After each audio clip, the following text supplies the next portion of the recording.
Hello, ladies and gentlemen. Thank you very much for coming today. I am a traditional Japanese Rakugo comic storyteller, and my name is Katsura Sunshine. Thank you very much. I would like to just take a quick survey of the audience. If you have seen Rakugo comic storytelling before, please raise your hands. Anybody seen? If you have never seen Rakugo comic storytelling, please raise your hands. I guess that would be the rest of you. That's great. When I perform for people that have never seen it before, both in Japan when we perform or abroad, we usually start with a little bit of an explanation. And the explanation goes like this. When we perform Rakugo, we use only two props, only two objects. In Japanese, we call this sensu. I'd like to teach you a little bit of Japanese today. If you'll repeat after me, please. In Japanese, we call this sensu. Sensu. Yes, good pronunciation. Yes. In English, we call this a fan. You don't have to say fan. In Japanese, we call this tenugui. Excellent. In English, we call this a hand towel. So far, so good. When we perform Rakugo, we wear special clothing. In Japanese, we call this a kimono. In English, we call this a kimono. When we perform Rakugo, we kneel in this very particular way. In Japanese, we call this seiza. In English, we call this punishment. Then you have that much of an explanation, you're ready to go. When we perform in Japan, we start with a polite greeting to the audience, a formal greeting to the audience. I would like to create, before we begin, just a little bit of a Japanese atmosphere here. There is actually a job to do for the audience as well. You can't just sit there and listen. In Japan, if the audience is high class and educated and enthusiastic, when I go down to bow at the end of my formal greeting, it is the signal to the audience to break out into thunderous applause. Everybody ready I'll translate all Japanese I do today into English after, so if you don't speak Japanese, don't worry, but the greeting in Japanese goes something like this. 皆様ご来場いただきありがとうございます。厚く御礼を申し上げます。私、こう見えても落語家なんです。桂三氏改め六代桂文氏の15番目の弟子の桂さんに輝くと書きまして、桂サンシャインでございます。どうぞよろしくご指導ご鞭撻のほどお願い申し上げます。Yes. Great. Very Japanese atmosphere. Excellent. In English, the same greeting goes like this. Ladies and gentlemen, thank you for coming. So sometimes English is shorter. Then we have other greetings in Japan. We have one that says, 皆様遠いところからお忙しい中お越しいただきまして恐縮でございます。In English, ladies and gentlemen, I would like to express to you my sincerest gratitude for having taken the trouble to come from a faraway place at a busy time in your lives. So sometimes English is longer. Now in Japan, people know that this is just a formal greeting. People don't think anything of it. We say it at formal occasions all the time. In other countries, it doesn't necessarily work. I was performing in my hometown of Toronto, in Canada. And I said, ladies and gentlemen, thank you for coming from a faraway place at a busy time in your lives. And an audience member in the back row stood up and called out to me, "Oi, Sunshine! I'm not busy. If I was busy, I would not be coming here to see you." I'd like to take a quick survey of the audience. Those of you who have been to Japan before, please put up your hands. Oh, quite a few of you. That's amazing. If you've been to Japan, I went to Japan for the first time 18 years ago. One thing about Japan now, I lived there for 18 years, so my Japanese is getting better and better, I think, step by step, little by little. I've been a professional storyteller now for 9 years, almost 10 years, so I think my storytelling is getting a little bit better, step by step. I'm starting to lose confidence in my English. And this is a problem because sometimes Japanese people say things to me in Japan without any ill feeling, but they say things to me to make me lose confidence in my English. Those of you who have been to Japan before, you will have noticed people in front of the train stations handing out tissues, little packets of tissues. Have you noticed that? And at first I thought these were free samples from the tissue companies, but then I realized that that's not the case, that this is actually advertising. In every tissue package, there's a little advertising card. And the thinking is this: if I give you a leaflet or a pamphlet or a piece of paper, you'll just throw it out.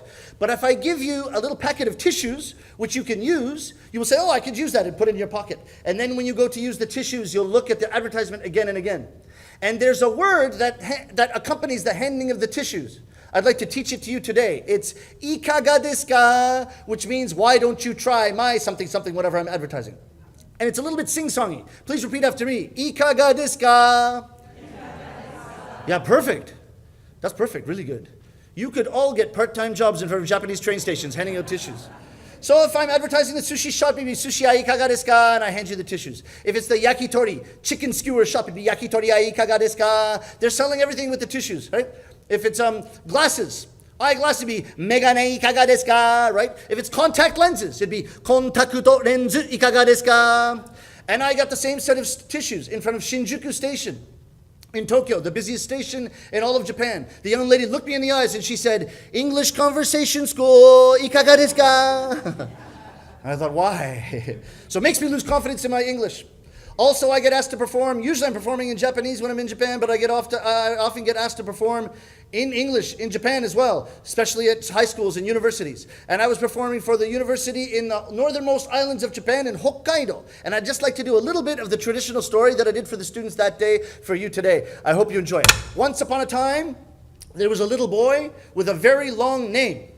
His name was Jugemu, Goko no Surikiri, Kaijari Suiyo no Sungyo Matsu, Furai Matsu, Kuneru Tokoro ni Sumu Tokoro, Yabura Koji, Paipo no Shuringan no Gurindai no Pompoko Pi no Pompoko na no Chokyume no Chosuke. It was a very long name. One day, his neighbor, a little boy named Kin-chan, a shorter name, came to pick him up for school. And Kin-chan said, Jugemu, Goko no Surikiri, Kaijari Suigo no Sungyo Matsu, Furai Matsu, Kuneru Tokoro ni Sumu Tokoro, Yabura Koji, Paipo no Shuringan no Gurindai no Pompoko Pi no Pompoko na no Chokyume no Chosuke. Let's go to school. And Jugemu's mother came out and said, Arama Kin-chan, you're so nice, but our Jugemu, Goko no Surikiri, Kaijari Suiyo no Sungyo Matsu, Furai Matsu, Kuneru Tokoro ni Sumu Tokoro, Yabura Koji, Paipo no Shuringan no Gurindai no Pompoko Pi no Pompoko na no Chokyume no Chosuke, is sleeping. Wait here, I'll wake him up. Hey, Jugemu, Goko no Surikiri, Kaijari Suiyo no Sungyo Matsu, Furai Matsu, Kuneru Tokoro ni Sumu Tokoro, Yabura Koji, Paipo no Shuringan no Gurindai no Pompoko Pi no Pompoko na no Chokyume no Chosuke. Wake up! Kin-chan is here to pick you up. I'm sorry, Kin-chan, please wait. I'm sorry. Jugemu, Goko no Surikiri, Kaijari Suiyo no Sungyo Matsu, King Kong. Ma'am, his name was so long. School for today is already finished.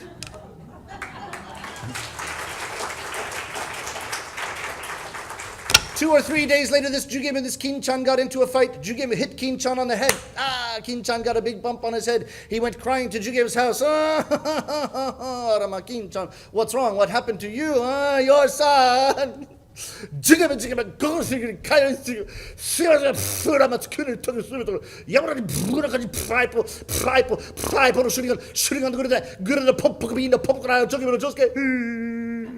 hit me on the head.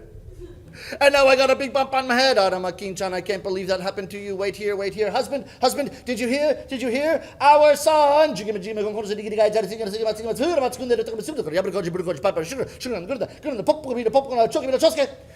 Kin-chan on the head, and now he has a big bump on his head. What do you think about that, husband? What do you think about that? What did you say? Your son. Kin-chan. There's no bump here on your head. His name was so long. The bump went away.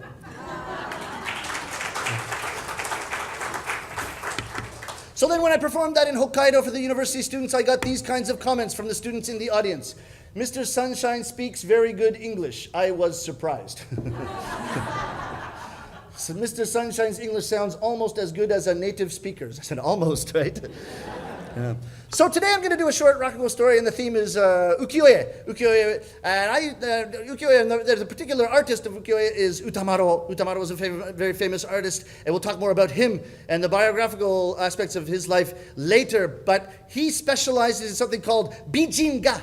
And bijinga means pictures of beautiful ladies. And so a lot of the ukiyo-e woodblock prints that have come down to us of his are of beautiful ladies. You've probably seen a lot of these before. They become very, very famous. I actually thought when I first started studying ukiyo-e that ukiyo-e meant woodblock prints. And that's a misconception because so many of the prints come down to us in the forms of prints that were printed on the woodblock in the woodblock style. But actually, the original, even the woodblocks were painted as paintings. And there's another kind of woodblock, kind of ukiyo-e. The word ukiyo-e means picture of a floating world. And it was thought that Edo, in the Edo period, was such a fantastical place that it was like a floating world. And these were representations of it. But there are ukiyo-es that have not come down to us as prints. They're called nikushitsuga, which are actual paintings. And the ones on display here, the three famous paintings, which will be the subject of my short Rakugo story, are this. So you'll notice that they're far bigger than the standard ukiyo-e prints, which are about this size. So I hope you enjoy this brief Rakugo presentation that features ukiyo-e woodblock prints and ukiyo-e nikushitsuga and Utamaro. Jinbei-san! Hello! Hello! Anybody there? Jinbei-san! Who is it? Oh, I was wondering who it was. It's you. Bobby-kun, come on in. Come on in. Come on in. Jinbei-san, are we going to be talking about ukiyo-e today? Yes, of course. Today we have 3 different works of art. 3 different works of art. That's more than usual, yes. 3 different works of art, but they have a theme. A theme. Oh, what's the theme? The theme is mystery. Mystery. Oh, that sounds like a good theme, yes. And there's also a sub-theme. A sub-theme. A second theme. It's things are not always as they seem. Oh, things are not always as they seem. Isn't that a mystery? Yes, you're right. I guess they're 2 of the same theme. I see. So what works of art are we going to be talking about? All right, I'll show all 3 to you. Please take a look. Look carefully. Here, here, and here. What do you think? Oh, Jinbei-san, that was too fast. How can I get an impression of these works of art so quickly? But even looking at them for 1 second, I think you can get some kind of impression. Can't you, Bobby? What kind of impression did you get? Just think. Well, let me see. All of them had very bright colors. They're very bright colors, but the overall color scheme of all of them were quite different. They had a lot of people. And I would judge by the kimonos that the people were wearing that they were mostly ladies. Very good. You see, you were able to observe a lot of things about these prints just from 1 second. These works are remarkable because they're full of mystery, irony, things not being what they seem, contradictions, layers, everything that makes a great mystery, everything that makes ukiyo-e fascinating. Why don't we look at the first work of art here? Oh, what do you think? What do you see? Oh, okay. Oh, this is interesting. Oh, there's a lot of ladies in kimonos, and there's someone playing the shamisen, and also another lady is smoking the kiseru, the traditional pipe. Jinbei-san, I think this might have been the traditional and famous pleasure quarters of Yoshiwara in Edo. Very good observation. Everything points this to being Yoshiwara in Edo. Now, for question number 1, what season do you think this is? The season. Well, I observed the cherry trees and the cherry blossoms, so I'm going to say this is springtime during cherry blossom viewing season. Excellent observation, Bobby-kun. Now, here's the first mystery. What if I were to tell you that there were no cherry trees in Yoshiwara? No cherry trees in Yoshiwara. No cherry trees in Yoshiwara. All right. I would answer you that this was possibly not Yoshiwara. No, this is Yoshiwara. All right, this may be Yoshiwara, but these are not really cherry trees. No, these are actually cherry trees. All right, then this scene could not actually have happened, and it was a fantastical kind of scene that was born of the imagination of the artist, Utamaro. No, this scene, as far as the cherry trees in Yoshiwara, actually happened year after year. Oh, I'm sorry, Jinbei-san, this is too much of a mystery for me. Please explain it to me, all right? Yoshiwara was built on rice paddies far from Edo, a great distance off. For as far as the eye could see, all you saw was rice paddies. There wasn't a cherry tree to be seen. But during cherry blossom season, you need cherry trees to admire the blossoms. So they actually went into Edo and took cherry trees and uprooted them and brought them to Yoshiwara and planted them there for the duration of the cherry blossom viewing season. When the season was over, they put them back where they belonged until the next year, and they continued this year after year, generation after generation. That's fascinating, Jinbei-san. So I guess the big theme in Yoshiwara was that everything was show business. Exactly. Next question. What do you think of the customers here in the pleasure quarters in this painting? The customers, yes. All the pretty women and the men, the customers that came to see the men. Jinbei-san. There's no men in this painting. Exactly. All right, so that means there are no customers. Nope, there are customers. Oh, so the men are dressed as women. No, there are no men dressed as women in this painting. Oh, so the men are hidden somewhere. Nope, there are no men who are hidden. All right, I'm going to guess that the customers were women. Exactly. Really? So what, did they have some kind of special ladies' day at Yoshiwara? No. Ladies' day was invented in an izakaya in Shinjuku during the bubble period in Japan. There was no ladies' day in the Yoshiwara period. Actually, this is where this painting crosses the line into fantasy. This was part of the imagination of Utamaro. He loved painting beautiful women. And not a man to be seen. Not a man to be seen. Why would he have painted such a scene? A very high-level joke. The reason he might have done it is unclear, but possibly he liked his women so much that if he painted a man in the middle of the scene, he would have been jealous. He wanted to be the only man in the picture. Yes, you know what, Jinbei-san? That's fascinating. I knew that about Utamaro. He loved to paint the beautiful ladies. You know, I remember he painted one of a young lady who was just an ordinary waitress in a tea house. And soon, she became very famous because of the print by Utamaro, because it became so popular that there were lineups of men outside the tea house that just wanted to meet her. I heard that there was one customer, one man, who would order 50 cups of tea just to be able to talk to her. Painting beautiful women was Utamaro's specialty. Very high-level joke. Now let's look at the next painting. What do you think about this? I see. This is very similar in that there are lots of ladies and no men in the picture. Could this be another pleasure quarters? Exactly. This one was not Yoshiwara, it was the pleasure quarters at Shinagawa. Shinagawa is the first stop on the Tokaido Road from Edo to Old Kyoto. And it is even still a Shinkansen bullet train stop even today. I see. So it does have some similarities to the previous painting. Yes, it does. Yes, it does. But there is one thing that's different. Actually, you said there are no men, but there is one man in this painting. Can you find him? Well, one man in this painting. Wait a minute. Is there... Jinbei-san! I found him! Oh, good. So you can see him. No, I can't see him. Oh, but you said you found him. Yes, I found him.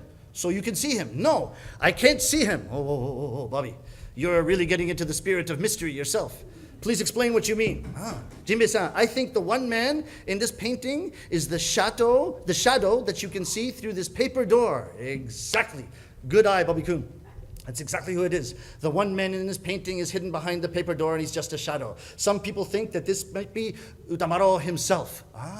The shadow of a self-portrait. Painting himself as the only man among all these women must have made him happy. Possibly. Here's another question for you, Bobby-kun. What time of day do you think this is? What time of day? Well, there's the moon in the middle of this painting. So I'm going to say that this is evening. Wrong. This is morning. This is morning. Even though there's a moon, this is morning because you see the moon. Wait a minute. Jinbei-san, this mystery is getting too deep for me. Please explain. Well, anybody who saw this painting and knew the vantage point from this very spot would have seen the moon at its full peak in the west. Now, if you want a full moon in the west, you need sunshine. Everybody needs sunshine. This is a signal to the audience for tremendous applause. Everyone needs sunshine. So if the full moon was in the west, this means that the sunshine was being provided by the moon that was rising in the east. If the moon is rising in the east, this means it must have been morning. Ha! Jinbei-san! So Utamaro, in his clever way, was representing morning by showing everybody the moon in a particular position. This is a great display of the Edo spirit of iki, or sophistication, or understatement. I love it. Yes, exactly. Now let's take a look at the last painting. This is the snow at Fukagawa. Oh, interesting. Similar to the other two paintings, because there's a lot of women. But Jinbei-san, this doesn't look like pleasure quarters at all. There's food left over that people have been eating, and there's dishes. Wait a minute, I think this looks like a restaurant. Exactly. Good eye, Bobby-kun. This is a restaurant, a ryote kind of drinking restaurant. Right. So it's not the pleasure quarters this time. No, it's the pleasure quarters. I thought you said it was a restaurant. It is. It's a ryote restaurant. I thought you said it was the pleasure quarters. I did. It's the pleasure quarters. Wait a minute. Jinbei-san, these mysteries, they're getting too much for me. You're going to have to explain this one to me as well. It goes like this. In Yoshiwara, the pleasure quarters were sanctioned by the government, but a place like Fukagawa were not sanctioned. So they couldn't have the pleasure quarters out in the open, so they had to have a front. And this particular establishment had the ryote, a restaurant, a drinking place, a drinking establishment as a front. But there's a hint that tells you what's going on. Look over here to the side of this picture. What is this lady carrying into the back? Oh, she's carrying the futons. I see it. She's carrying the futons. I know what's going on. Exactly. Anybody in the Edo period would have taken this as the artist nudge, nudge, and wink, wink, telling everybody what was going on. You can see a scene of a restaurant, but everybody knew exactly what kind of place this was. Ha, Jinbei-san, fascinating and full of mystery. I see. But you know what? This particular print has a much chillier atmosphere than the other two. Well, it's very wintry, isn't it? First, you look at the trees. The branches are being weighed down by the snow, and then you have the ladies over here huddling for warmth over the hibachi. And above and below, kind of framing the picture, you have a very chilly mist or cloud or perhaps even snowy mist or something like that. It's a very cold atmosphere, isn't it? Yes, exactly. You know, the meaning of ukiyo-e is picture of a floating world, and this seems to be exactly that, picture of a wintry floating world. It is also thought that Utamaro painted this painting in the winter of his years. Ah, Jinbei-san, that's fascinating. Oh, I like it. You know, here you have three similar paintings, similar in the fact that their theme are the pleasure quarters, but they're very, very different. The colors are different, and the feelings are different, and the atmosphere is different. They're also different sizes. But you know what, Jinbei-san? I have a feeling that with all the differences, in a mysterious way, to me, these three paintings feel like a set of some kind. Very good observations. Your feelings are right. Let's go back to the painting before we saw the moon at Shinagawa. Actually, there's a little bit of a hint here from Utamaro that these may actually be a set. There is a poem written into this painting. Let me read it to you. Terutsuki no kagami no wo nuite, taru makura, yuki mo kon kon, hana mo sake sake. In English, under the reflection of the shining moon, an empty sake cask for a pillow. The snow heaps higher and higher. The flowers bloom brighter and brighter. Oh, it's a beautiful poem, yes. This poem represents one of the many Japanese phrases that represents the beauty of all things. And this phrase is setsugekka. Setsugekka is the beauty of the snow, the beauty of the moon, and the beauty of the flowers. Oh, Jinbei-san! The snow, the moon, and the flowers. That's these three prints. The snow, the moon, and the cherry blossoms, which is the flowers. So Utamaro is telling us that these were actually a set. Well, this could be a hint, telling us that these paintings actually did make up part of a set. There's one other mystery here that remains, Bobby-kun, and let me explain it. These paintings would have been commissioned by a very wealthy patron of Utamaro's. And you would have thought that the patron would have wanted Utamaro's signature on the paintings. After all, is still the same thing remains today. The value of a painting is partly by the person who signed it and the person who made it. However, if you look at these paintings and search top to bottom, side to side, there is no sign of Utamaro's signature anywhere. And this aspect of the mystery remains a mystery unto this very day. Ha ha ha ha. Jinbei-san, that's fascinating. That is fascinating. The Utamaro signature painting style, and the Utamaro signature beautiful ladies, and the Utamaro signature theme of iki or sophistication and Edo understatement, but no sign of Utamaro's signature. You have cherry trees where none existed. You have pleasure quarters with no men.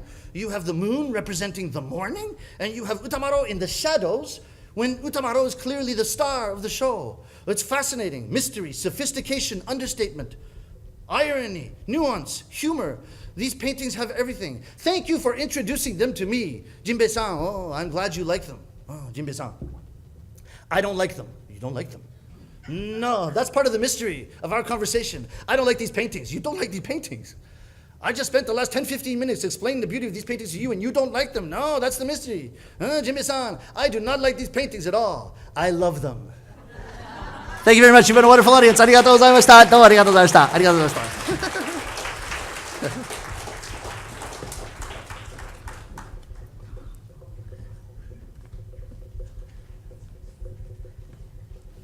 Just part of the entertainment is me struggling to get down safely with my legs asleep.